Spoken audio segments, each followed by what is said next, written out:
Estamos aqui novamente no Estúdio Geral, aqui no Top Center, na rua Oswaldo Aranha, 1930, ao lado da Igreja Anglicana, a Igreja Redonda. Estamos recebendo o reverendo da Igreja Anglicana, o reverendo Ives Vergara. Tudo bem? Boa tarde, tudo bem? Estamos de volta aqui, retomando nossos encontros. Que beleza, alegria. E hoje nós vamos falar sobre Quaresma, Paixão de Cristo e Páscoa. Nós temos 10 minutos para esgotar esse assunto. Desafio de pegar milhares de anos de tradição religiosa, resumindo em 10 minutos. Vamos lá, que Deus nos inspire. Eu perguntava aqui, né, para o senhor, antes de nós entrar no ar aqui, né, sobre a Páscoa, que a Páscoa tem origem na Páscoa judaica, né? Exato. Começou a Páscoa, né? Exato. Ainda existe, né, a Páscoa. A Páscoa judaica, sim. Lá os judeus... Sim. A base... E ela é a mesma data? Na verdade, eu não sei te precisar com exatidão se não, comemoram na mesma data. Tem uma data. Porém, creio que sim, porque, na verdade, o processo é que Jesus, né, na história, ele celebrava, como judeu, nascido na cultura judaica, celebrava a Páscoa. Né? E o próprio texto bíblico lembra que eles se reuniram para celebrar a Páscoa, né? O que... depois se tornou a sua última ceia, né? Mas era o período da Páscoa. E esse período retomava a origem da libertação judaica, né, do Egito. Então, quando eles celebravam este momento da sua libertação. Então, esse vem ser a origem da Páscoa judaica, pela qual Jesus ressignifica, através do seu próprio sacrifício e da sua ressurreição. Então, temos essa em comum com a fé judaica, embora, do ponto de vista do cristianismo, uma dimensão totalmente amplificada a partir do sacrifício do próprio Cordeiro, né, que é Jesus Cristo, Cordeiro de Deus, e não mais, né, o sacrifício animal, como foi na então Páscoa judaica. Né? E essa é a sua origem histórica. E antes disso, nós temos a Quaresma, né, e a Paixão. Exato. Na verdade, o simbolismo deste grande período, que são 40 dias, a chamada Quaresma, todo ele também tem a origem na cultura judaica. E é riquíssimo, muito bonito de se compreender, e se compreendendo dá realmente a sua dimensão, a sua valorização, tanto histórica quanto humana, a sua profundidade. A gente começa pela própria palavra, né? A quaresma, né? Ela vem de quadragésima, né? Do latim, né? A ideia de um período reservado de 40 dias. Mais do que 40 dias, no caso da quaresma, o número 40 na cabalística judaica, né? A ideia do 40, ele é extraordinária, porque o número 40 é apresentado em vários momentos ao longo do texto bíblico. Né?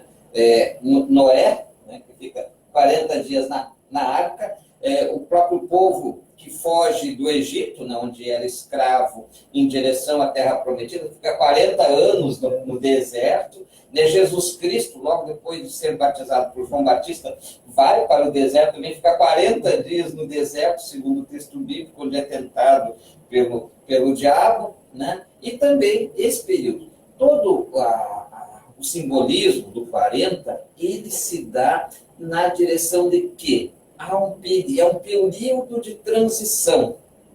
Né? A gente usa também a quarentena agora, em tempos de coronavírus, quarentena, que também vinha desse período onde você é tratado, onde você é cuidado para a passagem para a cura. Né? Então, até teve que dizer uma quarentena de 17 dias. Sim. O nome ficou, embora não represente mais exatamente os 40 dias. Mas a ideia é esta, né? nos textos bíblicos diversos, a quarentena, os 40 dias ou 40 anos, vem isso aqui, essa transição entre uma situação que não era agradável, algum problema como a escravidão no Egito, ou como Noé, um período de devassidão, né, de pecado.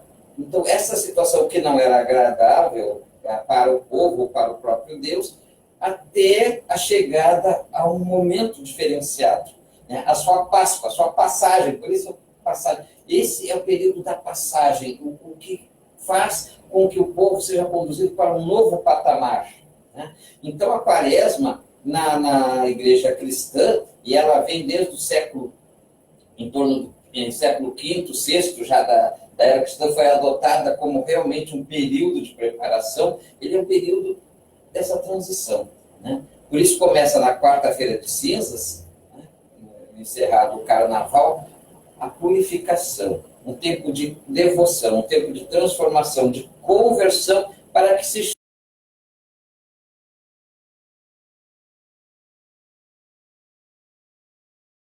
vem depois, né? Algo maravilhoso vem depois, a vida nova que vem depois, como preparou também o povo, né, da escravidão até chegar à Terra Prometida. É uma transição, não sai direto, não abre uma porta e está na outra sala, não, é um período de preparação, para que aquela graça que vem depois possa ser verdadeiramente compreendida na sua amplitude, não é só trocar a chave do 110 para 220 como a nossa voltagem. Para que haja uma compreensão mais profunda. Uma meditação. Exato, a preparação, né, para que compreenda o que vem depois realmente e lhe valorize na medida adequada. E para entender, né, também o que é a Páscoa, né? Páscoa não é chocolate, né? Não é coelhinho. Não. Nós temos um problema na nossa cultura aqui ocidental, né, principalmente, que foi transformando as festas religiosas, chamadas religiosas, em festas pagãs, do capital, do ganho, né, do Baal, o Deus do ganho, da fertilidade, da produção, né? Transformou tudo nisso. O Natal virou isso, né? Até os dias de homenagear as mães ou as mulheres se tornou mercadoria, né? E não mais no sentido... E a Páscoa virou chocolate. É um empobrecimento total da Páscoa. Porque até essas viradas, por exemplo, nós temos um Papai Noel, né, no calor tropical aqui, vestido de vermelho, com roupa fechada, né? É uma coisa totalmente absurda. E ovinho de chocolate atribuído a um coelho, né? Quer dizer, as coisas empurrada, acho que não fazem o mínimo sentido, nem lógica. Mas por isso que esse período ele é tão importante na vida religiosa cristã, na Quaresma. Porque durante 40 dias as celebrações vão lembrar exatamente a necessidade dessa mudança, dessa transformação, dessa compreensão, dessa preparação para que a Páscoa possa ser celebrada na sua integralidade, no seu legítimo e profundo sentido, né? Então a gente sempre lembra, imagens simples, é como nós estamos esperando uma visita. Sabemos que a visita vai chegar, nós preparamos a casa, nós fazemos a faxina, nós preparamos algo para lhe oferecer de alimento, sabemos que ela gosta de determinado prato, a gente vai se empenhar para que esse prato possa estar disponível quando ela chegue, se vai ficar hospedada conosco, que tem o seu quarto, tem o seu ambiente, né? A gente se prepara para isso. A visita não chega do nada, num instante, não. Há a preparação. Da mesma forma, na Páscoa também, por isso, a importância desse período sempre celebrado é para nos prepararmos, para que aquela graça que recebemos não seja alguma coisa banalizada, alguma coisa que para nós não seja compreendida. A igreja, pedagogicamente, se oferece para nos ir ensinando, nos dando as informações, o conhecimento, a possibilidade de transformação, para que, quando chegarmos lá, estejamos realmente prontos. E a paixão? A paixão vem nesse complemento, né? Nesse complemento. Jesus Cristo, Ele, como Salvador, esse é o princípio da fé cristã, como Salvador do mundo, como aquele que vem nos libertar do pecado, né? E ele se oferece, porque, como eu disse, na cultura judaica havia o sacrifício de um animal, um cordeiro, né? E por isso Jesus Cristo é conhecido como Cordeiro de Deus, não um bicho, né? Não é um animal que pagaria os pecados humanos, mas o próprio Filho de Deus, por sacrifício livre e espontâneo. Por isso ele mesmo diz diante de Pilatos, né? Por que tu está aqui? Ele disse, eu estou aqui porque eu quero estar aqui, né? Se fosse para estar em outro lugar, eu poderia evocar o exército de Deus, ele me libertaria dessa situação. Não, mas eu quero estar aqui, porque ele se oferece livremente para ser um sacrifício em nome de todos os pecados da humanidade, para que possa esta ser livre desse pecado e de uma vez por todas compreender o tamanho do amor de Deus por nós, né? E é isto, então, dentro da semana, a última semana da Quaresma, que é a Semana Santa, né, vamos lembrar alguns desses momentos finais de Jesus Cristo. Na Quinta-feira Santa, por exemplo, a celebração do Lava-Pés, ou também, nesse dia, lembrando da instituição da Santa Eucaristia, a última ceia de Jesus Cristo, né? Na sexta-feira, a Sexta-feira da Paixão, ou seja, após ter sido celebrado com seus discípulos, ele sobe, né, ao monte, né, para rezar, e lá é preso, torturado, julgado, né, e condenado à morte na sexta-feira. Então, Sexta-feira da Paixão. Sábado, conhecido como sábado de Aleluia, né? No passado, muito guardado, não se fazendo nada no sábado de Aleluia, porque era aquele dia último da expectativa. O que vai acontecer? Para que no domingo de manhã, então, as famílias, como que saindo da tumba, como o próprio Jesus Cristo, pudessem voltar à vida e celebrar de forma muito feliz a Páscoa, né? A vitória de Jesus Cristo. Então, são os últimos instantes dessa longa trajetória de 40 dias. E são realmente momentos cruciais, assim, lindos, maravilhosos, mas desde que devidamente compreendido, devidamente vivenciado, devidamente celebrado da forma correta, e não como uma festa qualquer. Por isso a importância desse período todo. Que é um ritual, né? É um ritual que as pessoas têm que entender o significado, senão também não entendem. Exato. Eu costumo comparar, né? Nós já fomos bem mais jovens um dia, né? Continuamos assim muito simpáticos, mas já fomos bem mais jovens um dia, e todo o rapaz, toda a moça vai passar por isso, né? Quando se apaixona por alguém, né? Quando se apaixona por alguém. Aqueles que não conhecem a paixão, ele está bobo, está com a cabeça na lua, está louco, né? Não dorme, ou fica... essa pessoa carrega algo que os outros em volta não vão compreender, né? E vão lhe jogar bobo, né? Que está perdido, pensamentos estão, né? Está na lua, com a cabeça na lua, essas coisas assim que dizem, exatamente porque quem olha não é capaz de ter aquele sentimento, né? Porém, quem está sentindo aquele amor, aquela paixão, né? Faz toda a lógica estar assim, porque o que ele passa a sentir, especialmente quando somos jovens, está para além de si mesmo. Porque até então a gente, né, como criança, tu está com fome, tu chora, tu quer as coisas para ti. Né? Você se torna alguém que se apaixona, o que lhe causa interesse está fora de você. Né? E aquilo faz muito sentido. Você precisa do outro para também ter felicidade. É uma comparação talvez simples, mas à medida que nós vamos descobrindo a fé, né, e vamos descobrindo Jesus Cristo, passa a ser isso. Algo que quem olha de fora é um rito bobo, um rito vazio, um rito sem sentido. Mas à medida que a gente experimenta esta paixão de Cristo por nós e nós por Ele, não só a paixão como a morte, mas como esse amor de Deus por nós, nós vamos realmente experimentando algo que é difícil traduzir. O meu papel como sacerdote, como teólogo, é sempre tentar traduzir isso, mas como é difícil, né? Como é difícil. Ele precisa ser experimentado. E à medida que é experimentado, as pessoas vão compreender o quanto realmente faz toda a diferença, o quanto realmente transforma a vida, o quanto realmente nos coloca num patamar em que os outros que nos olham muitas vezes não compreenderão, mas quem está sentindo sabe que aquilo ali é fundamental para a sua vida, sabe que ali está a sua felicidade. E é por aí. E o senhor sabe que eu acho muito importante as últimas palavras de Jesus, né, na cruz, que ele falou: Pai, na tua mão entrego o meu espírito, né? Perdoa-lhe porque não sabe o que faz, né? E o povo, quando não sabe, né, o que está fazendo, né, não desconhece, né, e ignora, ele faz muita coisa errada. Né?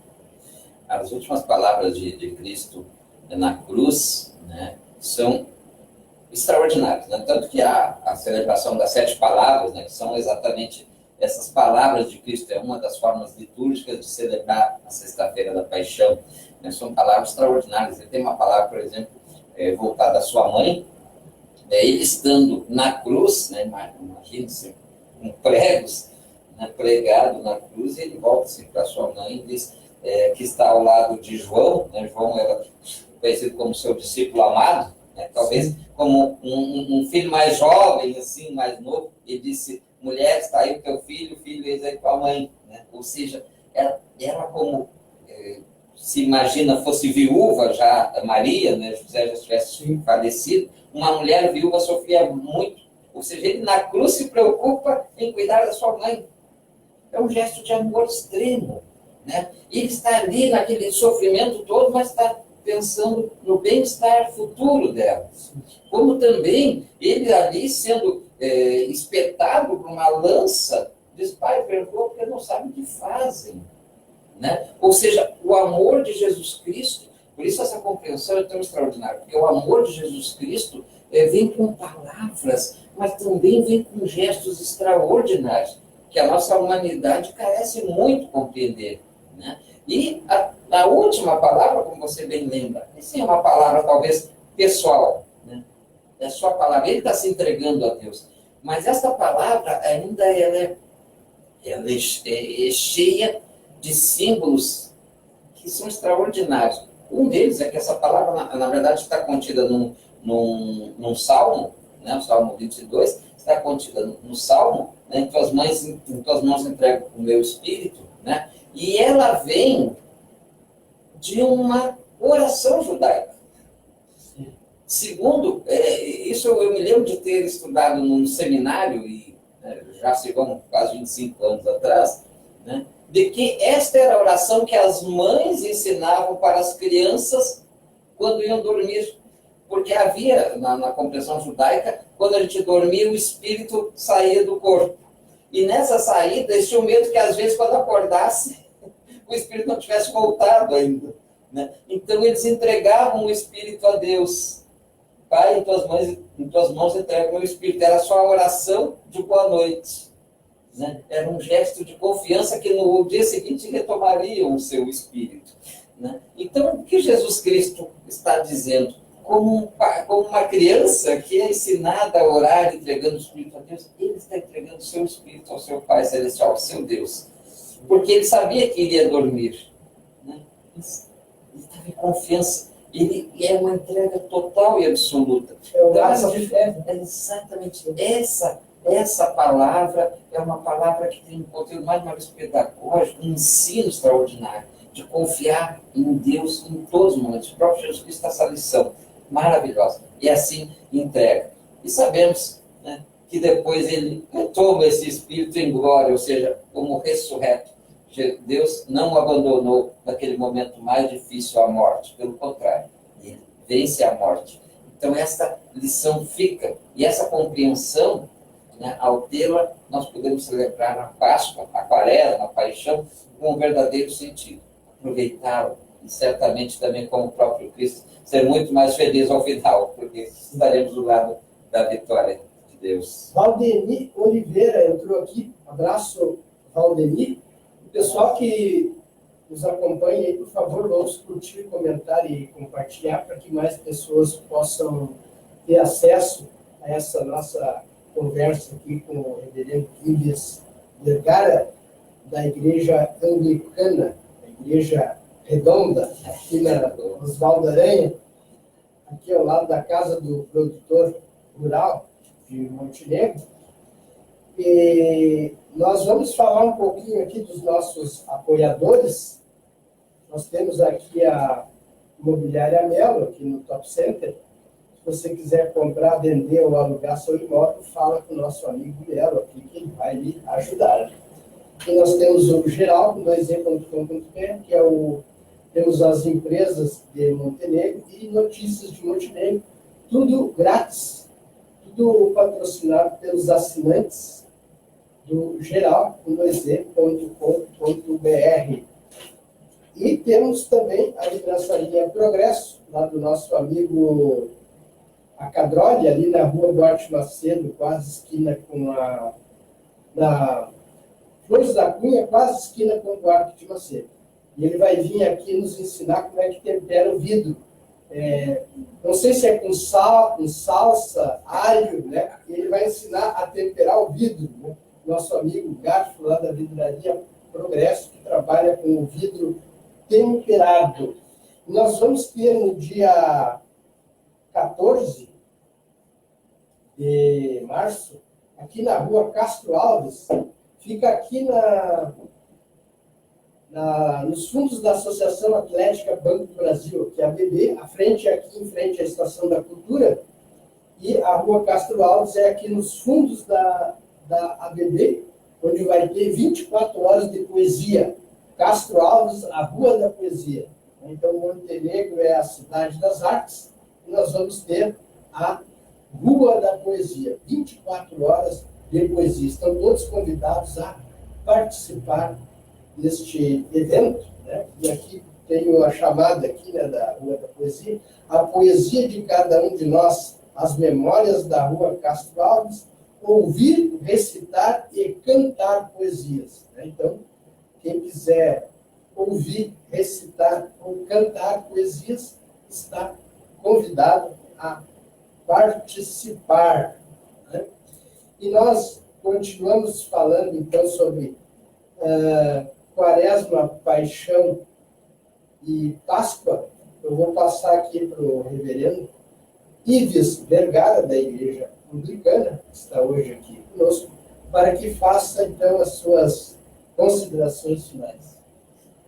Eu quero, primeiramente, agradecer muitíssimo sempre esse espaço, GG, muito obrigado, né? E que nós possamos, neste tempo, realmente, dedicar alguns minutos. Essa é uma coisa, como costuma dizer um paroquiano meu aqui, em causa própria. Nós dedicamos esse tempo não para agradar o reverendo, para agradar o padre, o papa, seja quem for. Nós, muitas vezes, dedicamos esse tempo por nossa própria causa, para que nós possamos encontrar um sentido maior. Nós vivemos um tempo, sim, e não é à toa que nós temos a depressão como a pandemia, muito antes de coronavírus, né? A depressão, o crescimento dos suicídios, da falta de sentido, né? As pessoas buscaram sentido e sustento no consumir, no ter. E ao longo do tempo, quanto mais consome, mais tem, menos sentido encontra para a vida. Por isso, este é um tempo exatamente para procurar o sentido maior. Uma transição, uma mudança para uma vida transformada em Deus. Cremos nisso. E porque isso não por isso nós estamos aqui. Não é meramente uma palavra solta. Não. É um sentido para a vida. Então, vivendo a Quaresma, buscando a igreja, buscando a fé, seja ela qual for, né? Eu pertenço à igreja anglicana, mas seja qual for, buscando a fé, participando, buscando sentido, estudando a palavra, dedicando um tempo a isso, a mudar, a se transformar, a deixar Deus agir em sua vida, tenho certeza que também o sentido da Páscoa, ele será pleno na sua vida. E aí sim, nós compreenderemos que Jesus Cristo teve a última palavra e não foi à toa, né? Venceu as dores, venceu os sofrimentos, venceu a traição, venceu a tortura e mostrou que Deus tem um plano maior para nós. Essa é a mensagem, que a gente possa viver este tempo agora, para que este plano maior possa acontecer em nossa vida, que a nossa Páscoa também seja para a libertação, para a felicidade e para finalmente compreendermos a vida que Cristo quer para nós. Que Deus seja com todos nós. Um programa contigo, meu irmão, Amém. Seja contigo nesse tempo. Muito Grande obrigado. abraço. Tchau.